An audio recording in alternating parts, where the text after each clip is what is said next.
Once there was a preacher by the name of Ted Haggard who stumbled from the path, or you might even say staggered. He was 1 in a million, or more aptly 1 in 10. Some folks say he put the men in amen. He preached the gospel message of intolerance and self-loathing, and traveled on his wayward way betraying his betrothing. He was the soul of piety and no one doubted him, until he hired a gigolo and used a pseudonym. So he humbly went to counseling, and then 3 weeks later he's born again. Because Ted Haggard is completely heterosexual. Ted Haggard is completely heterosexual. Hello everybody, welcome to the Atheist Experience. We are live. It is Sunday, June 1st, 2008. That was Ted Haggard is completely heterosexual. We talked a lot about how magicians are often kind of prominently involved in skeptic movements and things. I mean, not just James Randi and Penn Teller, but I mean, you know, Jamie and Swiss, and who will not be making it this year, unfortunately. I mean, and by the way, most of the guys, you know, like Wiseman and you know, Phil Plait and some others they've done some amateur magic. They have an interest in it. It's something about the mindset and an understanding of how eager and willing we are to fool ourselves. And how easily we can take some really good assumptions that would normally lead to really good inferences and abuse that. I mean, that's what the magicians do. So one of my big reasons for wanting to go this year is because Banachek is giving a it's not just a lecture, it's a teaching session on memory techniques. Exactly. And I'm so frustrated at the things that I do forget. Yeah, and that has already sold out, damn it. So, I know. So the thing that I was wanting to do also, which was the you know, how to investigate haunted houses, a little workshop. Yes. Which I would have loved to have done. I think we should have taken a collection and sent all those haunted house show hosts to the lecture, so they get some instruction on what they should be doing. The Banachek knocked me out last year just because what he does is incredible. He tells you straight, especially this audience at 10, right, where it's all a big fat room full of skeptics. You know, he'll tell you up front, nothing supernatural about what I do, nothing clairvoyant or any of that. You know, I know how to.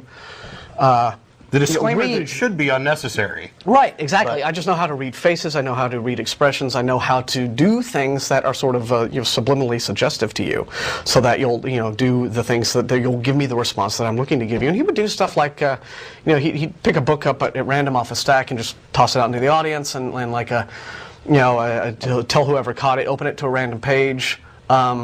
Go 3 lines. Go say like I don't know, pick 3 to 5 lines down and do that, and point to a word, and then like within 2 or 3 guesses he'd get the word, and you know, it would just, I could not figure out for the life of me how he would do that, but he would, you know, he would get it, and the person outside would be like, there's the word, all right.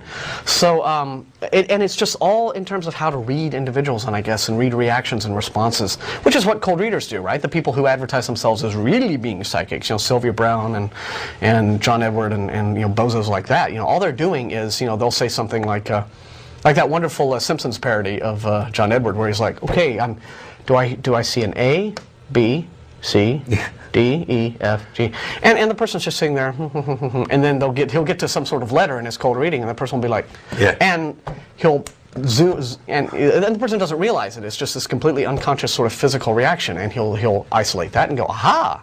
You know, and that's how they make these gullible people think that they're really reading their minds.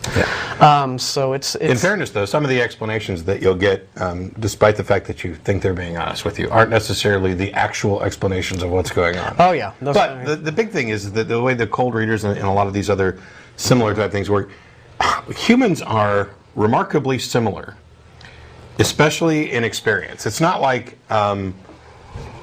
I mean, you could go to a small, like this undiscovered or untouched tribe that was all over the news, one of a handful that have had no outside communication, and of course they flew helicopters over and they're getting ready to shoot arrows up at them, and you see that that their culture hasn't really changed much in the last several thousand years. You couldn't go to a place like that and do much of what the cold readers and mentalist routine, I mean, apart from things that are gimmicked or whatever, because not just the language barrier, but the cultural experience is different. Right. When you're doing a show, as let's say in America, there are elements of culture that we're completely unaware of that are almost ubiquitous. We have similar experiences in our lives because our lives are structured in the same way. You're born, you go through school for roughly the same number of years with some similar experiences. You know, the fat kids get bullied, the smart kids get bullied. So these build up this complex web of causality that lead to who we all are. Right. Is difficult to pin down, but it's similar enough that you can make some generalizations, and a couple rough guesses can get you a long way. Sure. Like when Randy does his little thing when he goes on TV shows of just has, say, draw a picture for me. You know, and it'll just hand a person a pad and not look, and the person will draw a picture. And most of the time he'll be able to guess it because he knows that in our culture, if you're a non-artist, and somebody asks you, here, draw a quick little doodle. Yeah. Most people will draw a house, you know, with the, you know, Yep. inverted roof and a little sun with eyelashes, right? That's what a lot of people will do if you just ask them, draw a picture, and that person's not an artist.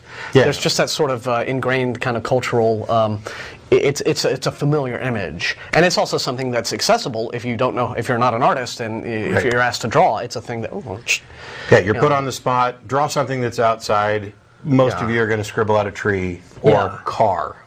I mean, that's just the way it happens. But the house is the easiest thing because it's, you know, 3 lines. You have roof, and then the 2 walls down the side, and maybe the little, you know, the window with the panes. Yeah, and right. if you're really cool, you put like the curtains on the side of the window. Yeah, right. And then, of course, always the sun with There was a eyelashes. preacher by the name of Ted Haggard who stumbled from the path, or you might even say staggered. He was 1 in a million, or more aptly 1 in 10.